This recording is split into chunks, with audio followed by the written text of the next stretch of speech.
Pilare tak teles tugi wis. Wah,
walaupun tidak kenal yang penting bagi rasa garam Cina dibakar dalam kaleng walaupun tidak kenal yang penting geleng-geleng Control musik yang hidup lagi ya.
Yang punya garam Cina mana suaranya yo?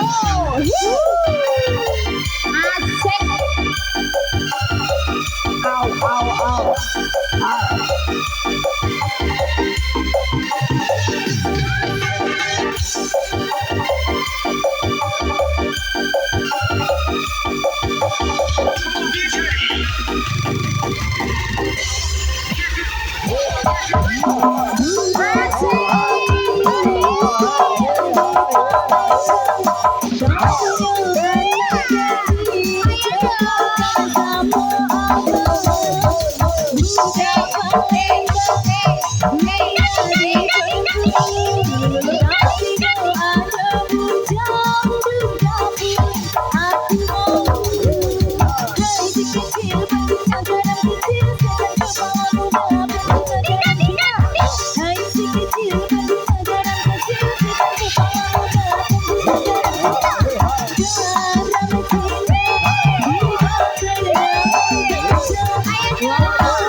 bojo kaya ngono. Lagu iki aku ra doblas kayak iso mandek sepop. Waduh, dikene apa ora muda.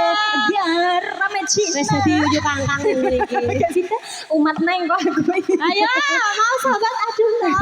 Ngono kok malah. Aduh, penake ngono. Yo, ya, pengajian Mas. Wonten kalunget nggih, kita bosku laras budaya kali ngredi Gusti Putri. Nderek pamit kali sedaya kemawon Mas Nasir. Bapak Ibu yang tersenyum ya wonten ngajeng sedaya masyarakat Kukulan nggih RT 3 RW 3 khususnya matur senenipun sampun nimbali Wahyu Manggala. Mugi-mugi sak sibare nimbali Wahyu Manggala rezekinya saya malimpah ruah. Amin. Mugi-mugi sakit nanggap malih. Amin. Sakit pinanggen malih. Amin. Kalulut brau. Remik. Yo, Jus M. Apa nyanyi dhewe Mas Put? Kok susah terus ngono ya ini. Mas di bojo kok susah ae to. Oh Mbak Nyanyi cantik ikut nyanyi yuk. Mbak Lia. Mbak Lia yuk. Oke, dadah. Makasih ya, pokoknya ya Mbak Lia juga sak keluarga baik aku Mbak Huti yang ada di Arab Saudi. Saudi. Iya, kalau adikku sing cantik mau sing gawe gue kalung jajan mau. Iya. Ya, monggo Mas. Masuk gak lagu kalulut? Iya. Kalulut, keong. Ayo Mas. Ngerti lagu Hujan Duri bara? Asik asik. Mana?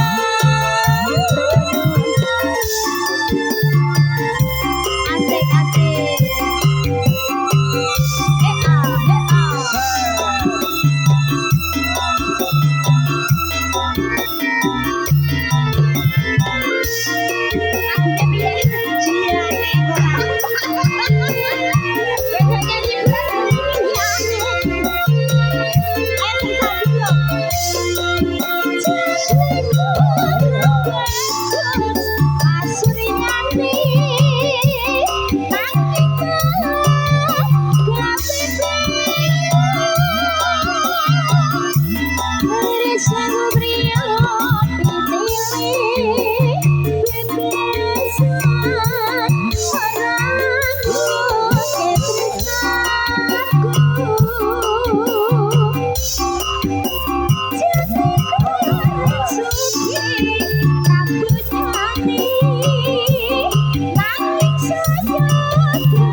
Ayo Fen. Iya. Akan bergoyang beneran. Lemas terus saiki dhewe. Iya, mantap terus. On diet ya. Kayak arep go diet. Kempras ora tetek. Tempat hotel batuan iki lho.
Nyuwun sekali semanten matur kula sak kanca mbok dile wonten kelentah kelentunipun nanggen kula matur nyuwun pangapunten ingkang kathah.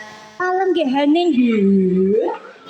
Monggo Ndara, monggo katuran lenggah Ndara.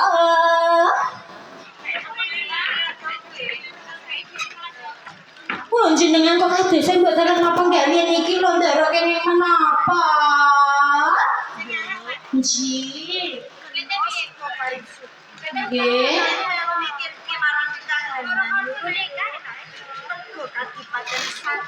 Lagi bae ora metu iki dino waktu nara besok malah cuma Jepang saya ora sarujuk nangatan omong kojo-kojo pae Wis ngoten iki Ndara. saya ati wektu dino iki dipakai dino ora Nggih. saya gawe ati aku padahal ing mengkene iki ora perlu sak tenan dalan lawan karo Ndara putra sing boten nggih.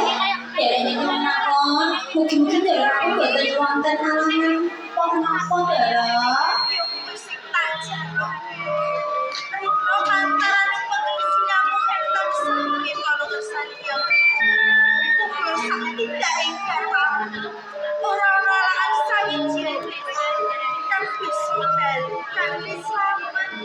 Nggih, matur kula suwun.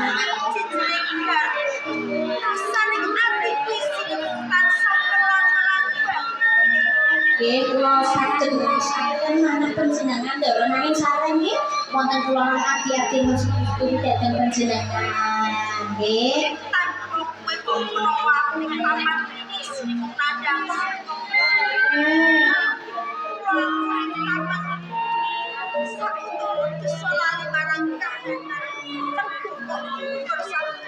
Nggih, menika sampun dados kewajibanipun kula nglipur dhateng panjenengan lho Ndara. Boten Ndara. Pinten Ndara?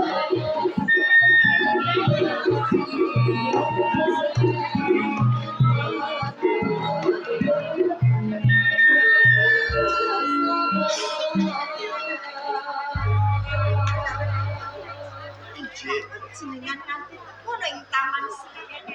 Nalikane jenengan tudas bebarengan lawan Nyuwun pangapunten bilih ndadosaken cinyah sadurunging batos panjenengan Gusti Putri. Awit kula temeka enten ing Taman Pamadri Putri badhe maringi kabar lelayu. kabar lelayu. Lho nggih, Wis ono sing tumekane bukti kan. menika leres Sapa? boten sanes Kanjeng Dipati Arawalen. Garwaku.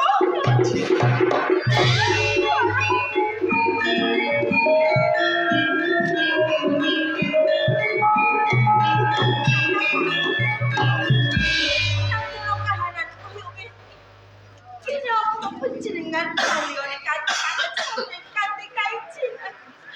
Jero ngerti punar paning garwaku kakak. Boten kirang-kirang angin kula jagi. Nanging pangapunten ingkang wejahi boten lepat nggih. Menika ra banyak ra kembar saking Praja Majapahit. Dadi wong Pedal sak menika tasih.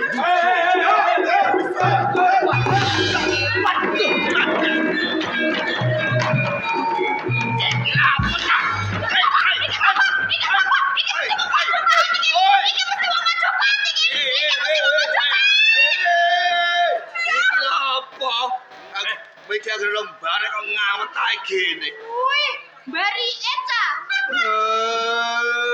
Bari ana wis tuwek golakon. Tuwa-tuwane kapuk, Dik. Apa iku? Maksude dhuwur mabluk ngisor mantuk. Senengane ngono ae. Ndoro iki lagi susah kok ya. Rom, ruangmu jangan buri, baru kalau pengen mirukan lawan saudara.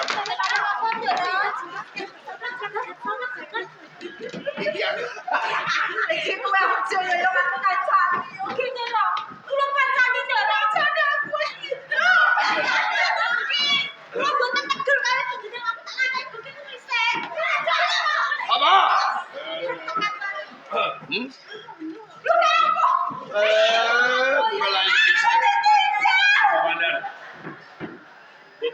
wis entuk kabar lamun to bojomu rawaleng wektu dine wis mati. Kowe. Kowe minta surat saka Mojo. Iya. Tanggung jawab marang garwa. Aku ngarang. Iki menungso apa iblis? Ngerti? Sesembahan ana ing Majapahit kuwi ora bener tumindak. Kene apa kowe ngobyongi? Mergo aku mung nuhuni perintahe sesembahanku ora ana liya. Sinon Prabu kala gemet yo Jayanegara. Apa aku keliru? Apa aku luput? Kowe luput. Mergo sesembahanmu luput, kowe ngobyongi kowe klebu luput. Sing ora ngerti peputan yang liyan ki bojomu. Garwa, Saiki dipikir nganti bisa jeblen hati pagi atas parimirmu dalem Sang Prabu. Kalau kamu paran dene ora cocok ana tali Majapahit. Aja kaya ngono terus carane. kudu kepiye? Ya kudune layogian. Ayo gene tapi kancing indak kawula cilik. Perkara kuwi ora perkaramu, nanging perkarane Sang Prabu Kerto Jayanegara. Oh. Kartenono. Sang Prabu Jayanegara. Kuwi ngono wis ora mikirake bab kahananing negara. Iya. Negara mau buruk marang hardaning kaneksa. Wis semono negara kuwi tatanane wis ora bener. Kuwi binangka andhane ora ngelingke ning dina malah saya ngobyongi. Nek bisa to kuwi uga wong sing ora bener tumindak. Sakarepmu anggep ngucapkeun baku, saiki bojomu wis mati, kowe dadi rondo yen bisa kowe tak slametake. Kaki dalan piye pareng nyelametake aku? Tak mulyake. Oleh aku Urip bareng aku opo? Aku. Oh, enak to. sing durung tanggap ucapmu. Urip bareng kowe apa ngono? Apa tegese? Tegese timbang kowe dadi rondo tak open. Enak? Mbok ope? Iya. Mbok opene kepiye? Mergo dadi rondo Ora kepenak. kesuwen ora kajen, dadi duda kesuwen ora Ora kowe. kopen. Kowe tak pek bojo lho. Ah. Piye? Ora dhisik. Aja mau anggap iki aku wadon siji saudara loro saurupan. Aku lagi wae ditinggal sega marang garwaku. Saya aku ngerti sing merjaya garwaku mung kowe. Iya. Jar aku kepengin apa marang kowe? Teges aku ancek-ancek karo wangkene garwaku. Selawase luwung aku dadi rondo. Piye? Di rondo rekoso. Rekoso. Mlaku sak mlaku dirasani tongga. Aku dadi rasane tangga tepara kuwi karo kuwi. Sing baku aku mlaku sing bener. Iya. Lha kok ana dhisik apa piye? Loh, Apa iki ditapek kok kalau aku iki apa duwe? Wong siji sing ra duwe. Lupa. Isin. Ora sampeyan dengan ora payu aja. Ayo. Ora. Pamit. Sik, arep apa? Gandrung aja. Tak kira mau arep bengok-bengok. Ben kaya ketoprak.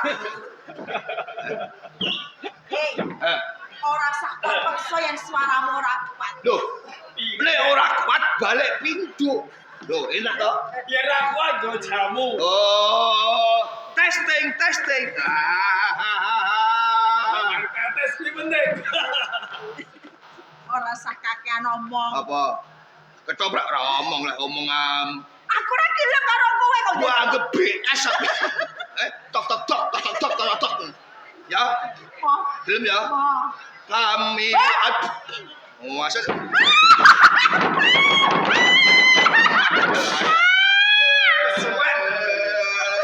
Aku kowe jaya. Angel iki. Angel karo kowe. Tak ora kowe beda. Nek karo iki apa rumah sama aku yo kenggo. Hah? Sapa manis kaya sira. Suara kuretan kowe iki.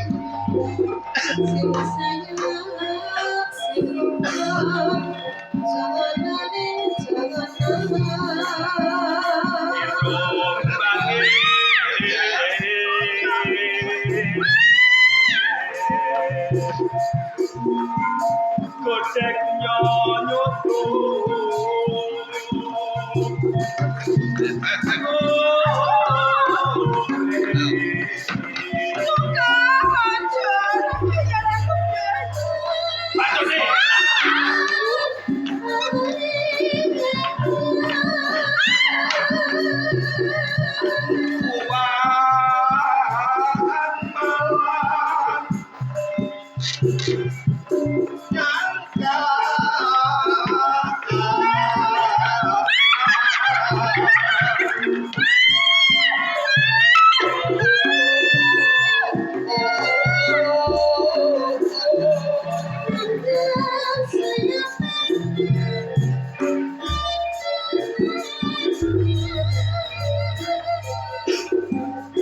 Sangganyo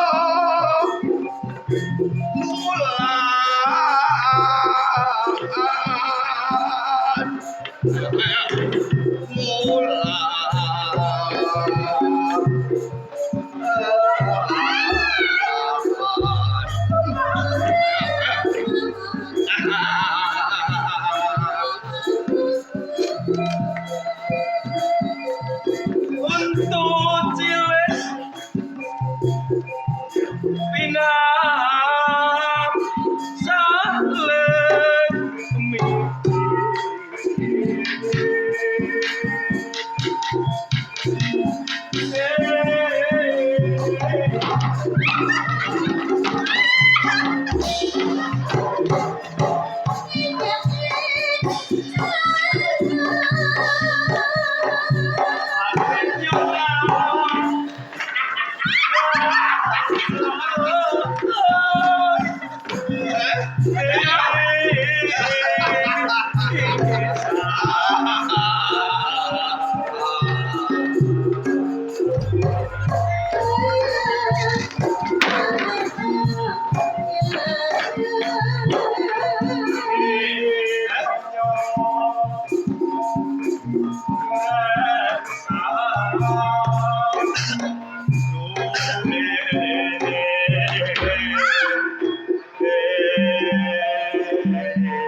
Kowe iki kudune seneng. Seneng. Tau pamake kowe iki pitik wedok ana jago loro sing gelem karo kowe. nah dadi oyak mbok dekem Arti oyak-oyak itu dekem Kudu deprok dekem. enak. iya Dekem kok karo dapurmu. Loh. Ora sudi. Lomo.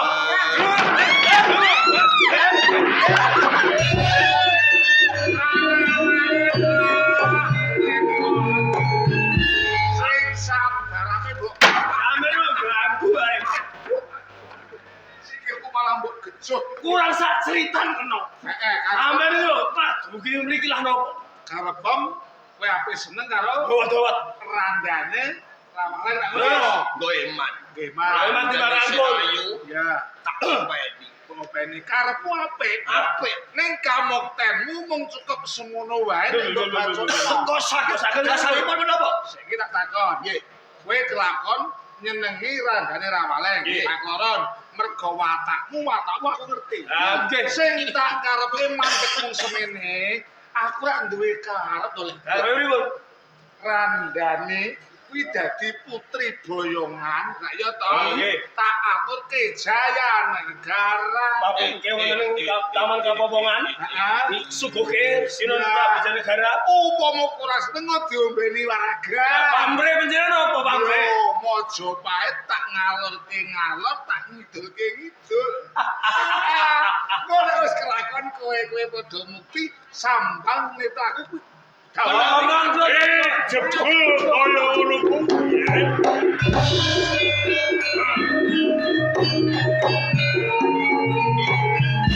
Ramapat ora ngira babar pisan yen tumindak lan pakasimu kowe kepengin ngrong-rong kawibawan ing Praja Majapahit yen ana sandhaping Sinuwun Prabu Jayanegara ayo kala gemek bebasan kowe tansah sendeku amari lu ning jebul ana sak burine Golek duwit rek. kowe nyusun kekuatan prajurit Dharma Putra sing butuhe kowe kepengin dadi ratu ing Majapahit Tak akoni. Saiki kari kowe. Ora tak selaki yen aku lan para putra Dharma kuwi aku sing dawuh. Bape lah apa? Ramapati mbok yo kabeh iki eling kowe kudu elingi nalika bedhaing Pamalayu Kengdi ya dening kebuan abrak Ya, nganti gawa putri boyongan loro Ya. cacahe darah petak lan darah jingga. bener. Kalbu kowe uga kaboyong ing Majapahit. Ing kono sawise darah jingga lan darah petak diaturake ana ngesare Sang Prabu Wijaya. Darah petak kapundhut garwa pinangka prameswari ana ing kraton Majapahit. Dening darah jingga iki dijawabake lawan kadanging Wijaya. Mongko sedulurmu sing tunggal bapa lan tunggal ibu ora liya si darah jingga. Mbok menawa kowe darbe rasa meri lan melek. Oh, diakake mawon. Rasa tek dengali-ali. Dadah. Iya. Ora bisa tak selaki. Majapahit tak pengenake ning tanganku. Jaya negara emung tak bonekakno. Nggih dadi wayang nggih. Kabeh ki ning aku. Iki bau suku kowe ape lah apa? Ramapati, yen kowe duwe kekarepan pengen ngrong-ngrong kawibahan Majapahit, yen isih ana patih Haryotadha, seloro kowe bisa kelak. Waktu sandung aku sekele. Ya, silakan.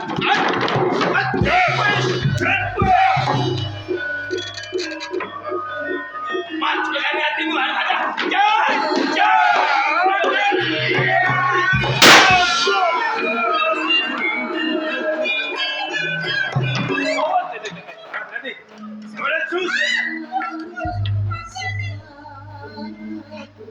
Lampah Haryotadha. Ojo kesenggol. Nggih, nuwun. Tetep mengko dikanthi ing taman Kamanggungan. Ayo.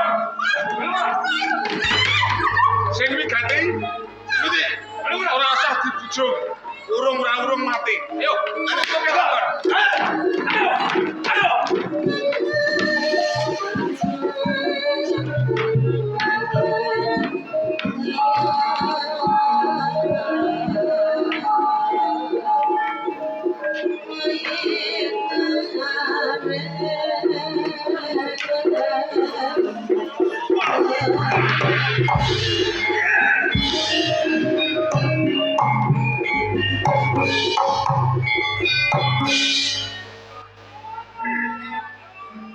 Pawaman, kowe nganggo kedhok.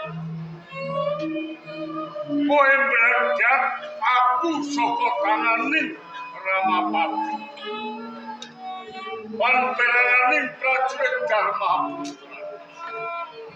Mbok menawa kowe uga salah sawijining prajurit Dharma Putra. Ing sengaja kepengin ngalap marang pati. Kowe kudune matur nuwun lawan aku. Tanpa aku, kowe bakal mati saka tangane prajurit Dharma Putra. Yen to aku kepengin patimu Haryotadha kapara wis ana ing cengkremanku. Nanging sawise aku roh tanggang lan tumindakmu setya tuhu marang sembahan lan setya tuhu marang negara. Mula kanthi kuwi aku ora bakal tumindak wenis kelawan kowe Haryotadha.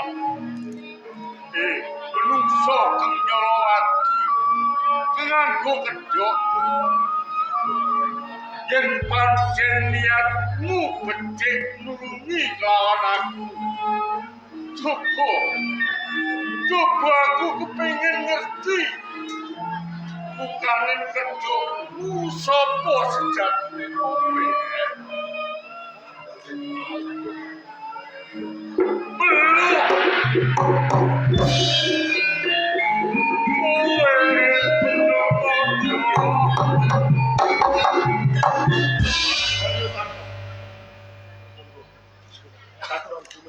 Orang ilo babar pisan jebul sing bisa nyelametake jiwa ragaku ora liya mung sira Betanaja.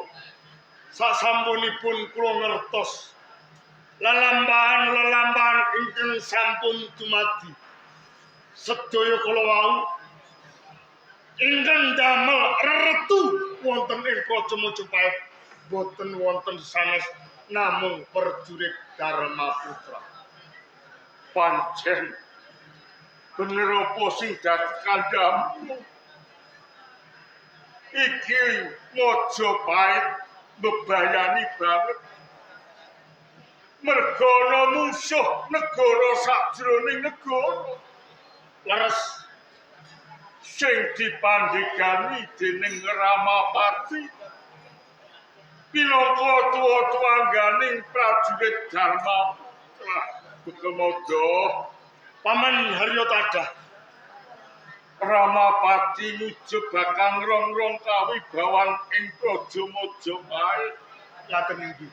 Mula kanthi iki Bekemodo yen pancen kowe setya tuhu marang Ratu ing Majapahit lan kowe isih ngeman marang rusak ing Praja Majapahit, aku njaluk tulung kanthi banget. Slametna negara Majapahit, lan slametna Ratu ing Majapahit sipun Prabu Jayanegara. Matur suwun sanget. Mbok bilih panjenengan sampun pitados dumateng kula. Dawuh kosok wangsulipun. Kula gadah panyuwun dumateng panjenengan. Darbe panjaluk apa sira Bekemodo? Kula namung nyuwun prajurit cacahipun gangsal welas pinangka njangkepi anggen kula dados lurah. Ya, pancen aku pinangka dadi tetunggiling prajurit Bayangkara ngaten inggih. Sing cacahe mung wong 15 mekaten. Rening aku wis rumangsani jumpa rumangsa wis tuwa. Mula kowe pinangka dadi gantiku. Kowe pinangka dadi pangarsaning prajurit Bayangkara. Pinangka dados paseksan wonten ing ngarsa panjenengan. Modo badhe sumpah. Ya, sawising kowe dadi prajurit ana ing Majapahit toga, aku kepengin ngerti marang sumpahmu yen pancen tenan-tenan jiwa ragamu ki bakal rungkepi negara Majapahit lan kowe setya tugulan bekti lawan Ratu ing Majapahit. Monggo dipun midhangetaken anggen kula sumpah. Catur prasetya kang isine sepisan Bayangkara Setyaha Prabu kang tegese isun modo bakal setya tuhu marang sesembahan lan mituhu dawuh reh perintahing sesembahan.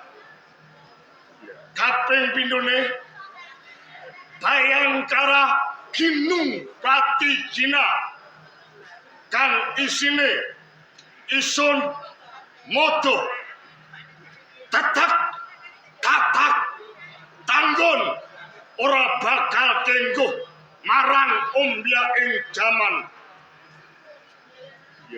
Kaping 3 Bayangkara tansah tresna isun modo setya marang sembahan, setya marang Punggawapraja lan setya marang kawula. Kang pungkasan Bayangkara hangendakake musuh isun modo bakal madeg pinangka dadi prajurit rabedane sipati geni brasta samubarang apa wae kang dadi pepalang. menika kalebet sumpah kula Paman Haryo Tadang. Aku sing nyekseni.